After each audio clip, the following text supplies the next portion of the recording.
there, fellow travelers. Mark here with Wolters World, and today we're back in Crete. And today what we have for you are the don'ts of visiting Crete. And one thing I gotta tell you, for all these gorgeous beaches, I mean, come on, don't you just want to jump in the water? Yeah, I mean, for all the gorgeous beaches they have all around Crete, I gotta tell you this. Don't think Crete is just a beach destination. There is so much to see from the towns, the villages, the mountains, the hills, the beaches, of course, too. But the history that's here as well, UNESCO geoparks that are here. I mean, there's so much to see and do. If you want to go to Chania and take in the old Venetian port that's there, or going to City, another port town, you can visit Heraklion, the capital. I mean, there's so many things to see. Ios Nikos. I mean, there's just, honestly, you have so many things you can do that you want to explore that you don't just have to do the beach when you're here. I mean, don't worry, the beaches are great, but I just want people to realize there's so much more to explore if you're going to Knossos and seeing the Palace of Knossos when you're there. I mean, they're just so many wonderful things to see, like the Samaria Gorge. You can go hiking there. I mean, honestly, don't think this is just a beach vacation. Plan to do more things than just practice getting your tan a little bit stronger, all right? And to enjoy all the things that Crete has on offer, I gotta tell you this, don't be afraid to rent a car. Because one, public transportation isn't really gonna help you around the island. In some of the cities, like if you're here in Chania, yeah, you get out to the beaches on public transportation, no problem. But getting to other parts of the island can be a bit more complicated, so renting a car is really vital to get the most out of your Cretan experience. But you do have to be ready for the Greek drivers. Like, don't forget that the shoulder sometimes works as a third lane, or when you're driving, you don't stay in the middle of the lane, you move over to the side a little bit, so when people can pass, if you're thinking, this isn't a passing zone, they're still gonna pass. Especially when you're up the mountains, it can get a little, hair-raising, let's say. So whether it's the goats or the people, don't think driving in Crete is going to make much sense to you. But you do need to have your own transportation to really enjoy the island. So have a good time and have a true Cretan experience by driving when you're here. Also, don't worry about finding rental places. There's rental places all over the island. You have the big international chains, but you have a lot of local rental places as well. So you can find a variety of prices, a variety of types of cars. So that can be really helpful too. Even if you only want to rent a car for one day, like we're here in Chania, we can take the public transportation to get where we are here at Kalamaki Beach, but literally down the hill from where we're staying, I can rent a car for one day to drive over to Heraklion to see our family there, go to Knossos when we're there, go down to some of the pink beaches. I mean, you have the options when you are here, so don't think you have to rent the car all the time, but it is something you're going to need to really get the most out of the island. Now, before you come to Crete, I think an important thing is booking your accommodation, because this place does get very popular in the summertime for good reason, if you can't tell behind me and all the B-roll that's showing up. But honestly, when you're looking at accommodation, don't think you only can use like bookings.com or TripAdvisor or whatever, Trivago. There's a lot of independent places to stay when you're here. Hotels, bed and breakfasts, pensions, hostels. I mean, there's a lot of things out there that don't necessarily show up on the big sites. So if you want a really tailored experience for you and what you're looking for, hey, we've got a family of 5. What do we need to do? Hey, we've got 2 big families coming together and want a house to stay in. They have that, and you want to look online specifically for Crete accommodation and check those things out. I know for us, for example, our friends Enrico and Microcosmo Creta, they're friends of ours, and they basically run like 20 properties here. They've got houses that have pools. They have apartments for couples. I mean, they have a lot of different stuff, but it's one of those things that searching out experience, like accommodation that you want, is going to be very beneficial, because there's something for all budgets when you're here. That's one great thing about Crete. You don't have to worry about your budget, because no matter what your budget is, they have accommodation, they have food, they have activities that fit all budgets. So if you're a broke backpacker or you're going for a little bit more luxury time, they have it here in Crete. But that's one thing I got to say. It doesn't matter if it's, high class luxury, middle class accommodation, or solo backpacker kind of stuff. You're all going to face the same kind of service issue. And I'm going to say this. Don't ever get in a hurry when you're here in Crete, because things just take longer. I mean, getting your menu, getting seating, getting your drinks, getting your food, getting your bill. I mean, you'll be like, where's my bill? I want to get my bill. You ask for your bill, and then they'll bring you some raki, some local spirits, or they'll bring you some watermelon, to have that. And then after that is your bill. I mean, things just take a little bit longer, and you have to plan for that, whether it's the traffic going out to the airports, or you're going out to shop, or you're going out to eat, or you're going out to party. Yeah, there's no hurry when you are here, so you want to kind of think about that when you're planning out your Cretan day. And when you leave the cities like Chania and Ionikos and Heraklion, don't get in a hurry. Really gets even more so. But I got to tell you this. Don't pass up eating at one of the small villages you drive through when you're here in Crete, because a lot of the tourists literally just stay in Chania or just stay in Heraklion. They just stay on the beach and they don't adventure in. You want to adventure in. You want to see those villages, but you want to eat at those tavernas in those villages. Yeah, maybe there's no menu there, but it's okay. They're going to feed you so well. And that is where you're really going to meet the locals when you're here in Crete, because that's where families live. That's where people live, and they really enjoy their lives. And so I can't tell you how many times we've literally been sitting on a small table on the side of the road, like the one road in town, eating our heart's content with locals just chatting with us, playing cards, having a good time. But to do that, you got to go out. You got to go and explore within the island to find those smaller towns. And don't worry, the Greeks love to eat, so there'll be restaurants all over, not just in the tourist areas. And when you are going out to eat, it doesn't matter if it's a tourist spot or if it's in the villages. I got to tell you this, don't over order. When I say don't over order, I mean, you don't need a starter and an appetizer for every person in your party. In Crete, I mean, in general Greece, they give you a lot of food, but Crete, it's like super size. It's like, oh my God, did McDonald's inspire you to go insane with the amount of food?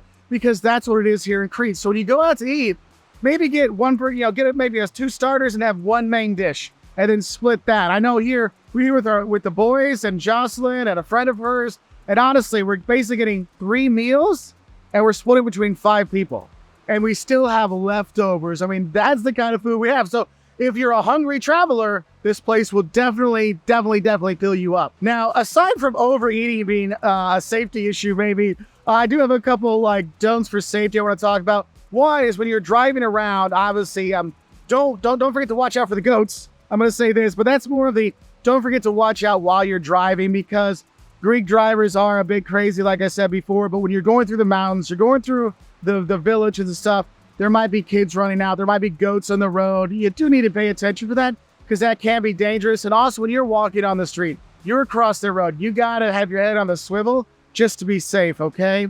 And then probably the most dangerous thing you have when you come here to Crete is actually the sun. You know, in my videos, I talk about the purple tourists. This here in Crete is where I first saw the purple tourists. People that were burned so bad, they were purple.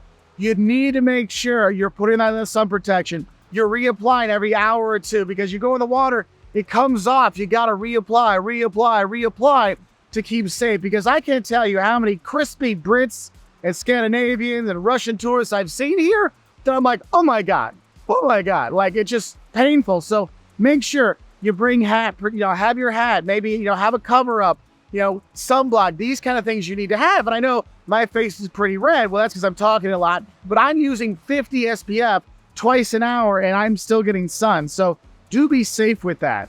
And also with the heat that goes along with that, stay hydrated, because honestly, we've been here before when it's like 40, 45 degrees Celsius, like over 100 Fahrenheit, and you're just like, oh my God, it's so hot. But you need to stay hydrated. And not just on the Mythos beer, okay? Get some water and keep yourself hydrated when you're here. Now, we've gotten this far in the video, and I haven't mentioned the beaches yet. I gotta tell you, don't worry about finding gorgeous beaches. The entire island is circled with gorgeous beaches. No matter where you stay, from going to Balos Beach or here in Anya or other places, I mean, you're gonna have fantastic beaches everywhere. You go to the West Coast, you've got the pink sand beaches. Yeah, pink sand is just gorgeous to go to. You have that. So don't worry about that. And don't worry if you forget some of your beach accoutrements, because so many tourists come here and they come for the beach. There will literally be dozens and dozens of supermarkets that are open late night that will sell you snorkel gear, swimsuits, towels, sunblock. And what's cool, for a tourist place, they actually sell good sunblock here in Crete. Thank goodness, like I get my 50 and it does a decent job, versus other places I've gone where I get 50 and I burn like that. And when you are at the beach, one thing I gotta say is don't cheap out and not pay for a couple seats and an umbrella, because sometimes it's only like €4 for a seat or €9 for 2 seats and an umbrella. I mean, it could be more in different places, but having those seats to kind of relax on and the umbrella to keep you covered really helps out. And I've seen people like, no, I'm not going to pay all that €9 for 2 things. I'm like, you get it for all day, and they're usually attached to a bar or restaurant that will bring you a drink so you can go up and drink and eat at. and you're kind of taken care of when you're there. So don't skip on that. Don't be a cheap wad, okay? Do that to enjoy the beach even more, because that's how you can stay at the beach longer without getting fried. And when you do leave the beach, one thing I want to say is maybe don't go into the shops and the stores, the churches in your bikinis or topless for guys without your shirts on. Because I know beach places, you're like, oh, I come off the beach, I'm just going to wear my shorts and show off my fantastic stomach. Or wait, muscle? I don't have muscles or stomachs. But anyway, you know, they want to like show off. Or you have people walking around in their bikinis. Look, if you're at the beach or right along the beach, that's totally fine. But if you're going into town, you're going to want to go see some of the pretty churches that are here. I mean, there's some gorgeous churches you want to go to. Coming here at Easter is fantastic. But you're not going to be doing the bikini thing, okay? So make sure you have a little bit of decorum when you go like into town with your clothing. I'm not saying shirt and tie. I'm just saying, you know, throw a t-shirt over your beer belly like I do. And that's going to be more helpful and more appreciated by the locals. Now, eating here in Crete, I've got to get back to that because you'll see that food comes back quite often here in Crete because eating is such a thing here. And I got to tell you this, don't expect to eat early here in Crete. I mean, one, they don't really do breakfast here. I mean, honestly, it's like Cretan yogurt and honey, maybe some toast and some Greek coffee or frappe. You can have that. But honestly, breakfast isn't really a big thing here. And lunch is like from like 2 to 4. And then dinner is like 9 or 10 at night. And you might think, wait, it's 10:30 at night. People are going out to dinner? Yeah, that's how it works here, especially in the summertime. So don't expect to be eating early. But what's cool is that later nights, you do have stores staying up later. The like supermarkets that you use to buy stuff's open later. So that's kind of helpful. But when you are here in Crete, I got to tell you, don't miss out on the Cretan specialties, the food that's from here. And we have a whole video just on Cretan food, okay? But some of the important things you need to have is really dakos, which is basically Greek bruschetta. I mean, it sounds silly. Like, wait, it's just like crispy bread with some olive oil, tomato, and Cretan cheese? Yes, and it's fantastic. That's a great thing. Stufado, this beef stew you can have when you're here. There's so many versions of lamb here in Crete. It's kind of like Forrest Gump where he says shrimp gumbo, shrimp. It's the same thing with lamb here. But I will say, if you do get some of the lamb, don't forget to look out for bones depending on what kind you get, because some of the stewed lamb might be where they chop it up and there could be splinter of bones. So if you're going to be giving your kids some, do be aware of that. Or maybe even if you're eating like I did last night, sometimes you're like, and you get the bone out. So do be aware of that. Also, there's other fantastic things. Stuffed zucchini, stuffed pepper, stuffed tomatoes. I mean, you can get there's all kinds of fish you can have here. The octopus, oh man, octopus, whether it's grilled or it's cooked, I mean, you can't go wrong when you're here. And if you want some really, really, really Cretan things, they have these zucchini balls, like grated up zucchini and fried. That's really nice. But then if you're lucky, and we have been lucky before to go to a Greek wedding here or a Cretan wedding, you have this chicken pilaf. It's like chicken and risotto. Oh my God, it's gamo pilafo, and it is amazing. And you'll see there's a lot of like risotto they'll sell at restaurants, but you got to find the right one. You got to find that chicken risotto, that chicken pilaf. Oh, that is true Crete. Like that is what they have at weddings, holidays, special occasions. And sadly, that means you have to find a special restaurant that has it. And what's funny with the food here, you think it's an island, so fish must be the name of the game here. Well, here's one thing that I've learned is over the years, Crete is more of a shepherd's island than a fisherman's island. Like, don't get me wrong, you get great fish here. But you also notice there's a lot of lamb, goat, beef. I mean, you have fantastic pork gyros here. I mean, you have all that, but meat is actually a big thing here too. So if you're thinking, well, I don't really feel like fish, but I feel like I should when I'm on an island, don't feel bad about having the meat here. Now, if you're going to be coming into Crete, I got to tell you this. Don't forget, there's actually 3 airports you can fly into. Heraklion, the capital, that is the biggest airport. It has the most connection. It has the most different international airlines that fly in there. You have that. During summertime, Chania, where I'm at now, their airport gets pretty busy with a lot of the low-cost carriers flying in here. So you have that. And then you have Sitia. And Sitia only does domestic flights. So if you're flying in from Athens or other place in Greece, you might have that as an option to fly into. So don't think there's just one airport to come into. You actually have 3 you can choose from. And whichever one you come into, all 3 of those towns are well worth visiting. Sitia with the port that's there, seeing that, it's a really pretty town. But Heraklion, don't pass up going to Heraklion, because if you go there, you've got the Archaeological Museum of Heraklion. That's where the frescoes from Knossos, the Palace of Knossos, that's where they're located. You go see some El Grecos at the Historical Museum of Crete. I mean, just wandering the streets when you're there, going to see the fortress. It's just, there's a lot of things to do when you're there. It's the biggest city, so it has a lot more hustle and bustle, but you can wander through the streets, go through the market, the agora kind of stuff, and have a nice time when you're there. So Heraklion is well worth at least a day when you're here. Even if you're staying in Chania, it's like a 2-hour drive away. Not too much of a problem. Also, if you're staying in Heraklion or other parts, don't pass up Chania. Chania, you have the Phoenician port with a lighthouse and basically the wall of Venetian buildings going around, the restaurants that are there, the walk around the old town, obviously beaches all over the place. That can be really nice. I gotta tell you this, if you're looking for a really great historical site in Greece, Knossos, the Palace of Knossos is one of the places you have to go, where you have the ruins. It's either the oldest place we found in Europe where people were living, but seeing the Minoan culture, seeing all the stuff that's there has been redone, rebuilt in some parts. It's fantastic to go and check out. But I will tell you this, don't go when the tour buses are there because it can take it a while to get in there. So you can tell when the cruise ships are in town because Knossos gets filled up. But if you can go there and it's not so busy, it is so cool to go around there. You're going to love it. Now, I talked about the beaches. I've talked about some of the historic towns. I mean, also, you got to go to, Ios Nikios is really cool. There's all kinds of places around to visit. I mean, the villages, the town, you don't have any problems. But the thing is, sometimes people get tired of, okay, a tourist town and the beaches. Is there anything else to do, Mark? Yes. I got to tell you this. Don't pass up going for a hike in the Samaria Gorge. But I got to tell you, don't think it's going to be a quick hike. We're talking 4 to 8 hours, depending on how good you are at hiking. And they will have your ticket. They want to make sure you get out on the other side by the end. But it is a gorgeous hike.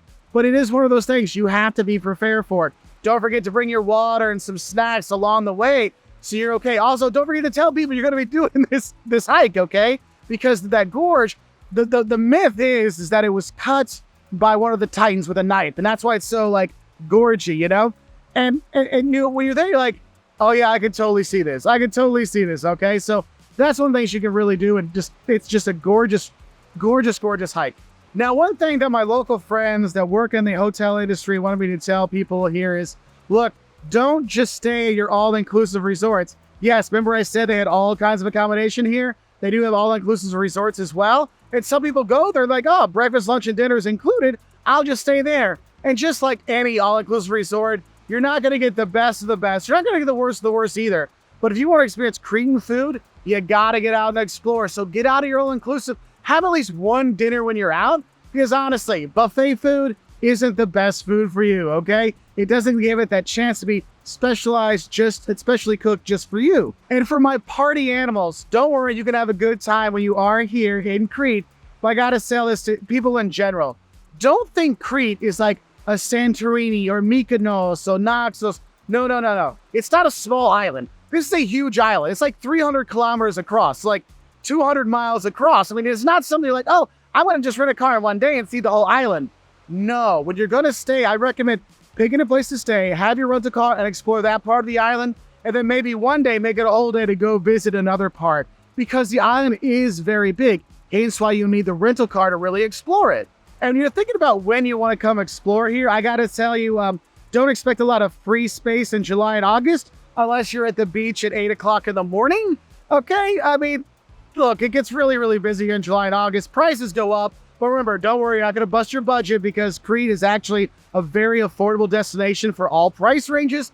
But honestly, July and August is the high time, and so I recommend coming shoulder season, like the April, May, June, September, October. That's going to be good. But I will tell you this, don't expect much in the winter. Like all the islands here in Crete, ferry service goes down, flight numbers go down, stores are closed. There's not as much going on, so it's not as fun to visit. But I will say, if you're looking for an island to come to in Greece during the winter, Crete's the best one to come to because the most stuff's going on. I've been to Santorini in the winter, and there is nobody there. Crete, there's still people here, so you can enjoy it and still have a good Cretan Greek experience when you're here. And speaking of getting here, one thing I gotta say, if you're gonna be taking the ferry, don't forget to get a seat reservation or a cabin, because you don't want to be sitting on the ferry with your bags in a corner or at the restaurant just waiting for a place to go and realize I can't get up because someone was going to take my seat. It's kind of a pain, so don't forget that. But also, don't think ferries are your only way to get here. Aegean Airlines flies like 10 times a day to Crete. I mean, there's so many airlines that come here, you can just fly to Crete from other places in Europe. I mean, heck, just flying in from Greece, there's plenty of options. So that might be something you look into to kind of save yourself the hours and hours and overnight ferries wasted, coming out here to Crete. So just kind of think about that. Keep that in mind, because sometimes the flights actually aren't that expensive. And then I want to tell you this, because it's one of those things you do maybe at the end of the day. So it's probably, or maybe you start your day with this, but I think it's important to realize, don't forget to ask if you can throw the toilet paper down the toilet where you're staying in Crete. Now, if it's a new build, you're not gonna have any problems.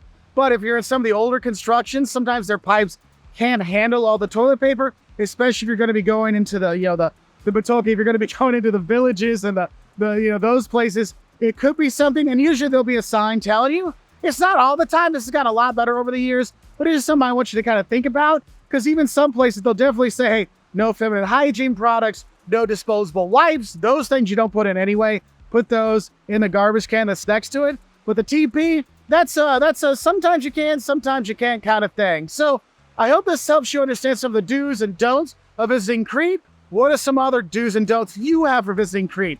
Please put in the comment section below so people have another great adventure here in Crete, because honestly, we come back all the time because we love the people, we love the food, and yes, even me, who doesn't do beaches, loves the beaches here. Bye from here in Crete. Oh, and also, the water is like super clean here too, so like, you can do glass bottom boats, you can go snorkeling, scuba diving. Yes, don't forget to all the water fun when you're here. Anyway, I'll say bye from here outside of Chania on Crete.